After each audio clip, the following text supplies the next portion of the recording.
and this is the 5th tutorial. And I've got my petals sewed on. I thought maybe I would need to sew down the middle, but they're staying on pretty good. So I just sewed around the edge of the flowers. I sewed this one on, and then I put the other one, and then I sewed the other petals on, then I sewed this part on. And I gave you some tips in the last video to show you how to do that. And in this one, I have been making the ruffles that go along the side. All I did to do that was I find the place that I sewed, and I would pinch it all the way down to the end here, to the corner, and then you can start in the corner. And every corner I tried to put at least 2 rows of 3 double crochets so that it would have more of a turn in there. So all I did, and I'll show you now, was once I found my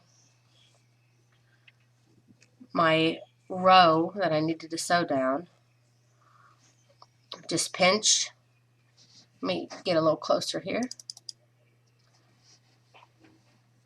Just pinch this, and I would try to go through every one or every other one. You can go through the lines of ones here, and if it gets a little far apart, then try to go in between. You can just, use your own judgment as you go.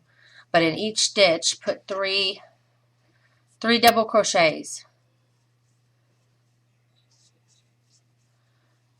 And then when you get to the ends, like I said, try to add one on one side and one on the other, as close as you can, to make kind of a circle. When you get to the end here, slip stitch in this top of this beginning stitch here.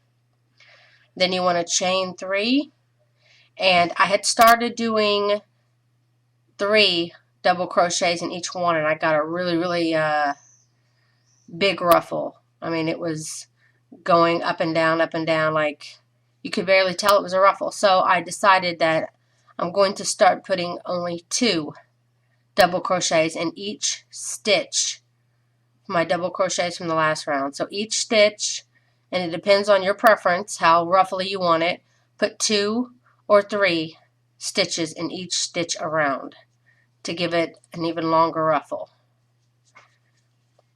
And that's it. That's the end of the tutorial. If you have any questions, feel free to ask me on my YouTube.